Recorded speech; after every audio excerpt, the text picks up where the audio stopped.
Exciting part na!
Hanapin ang litid.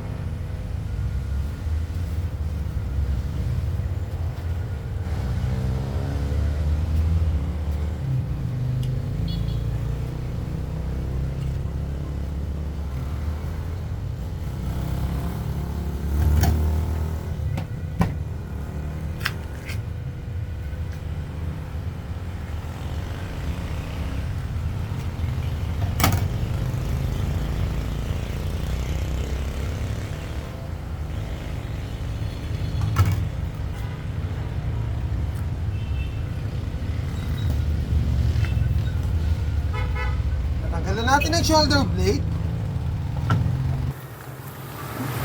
Kasi nga medyo pricey talaga yung presyo nitong knife na to. Sa mga gustong makabili nito, makakuha nito, paparapol ko na lang sa inyo to.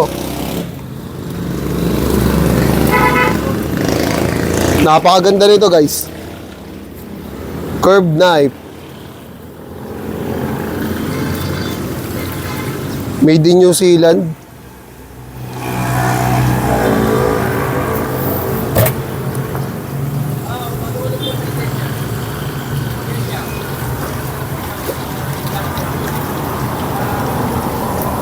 Grabe.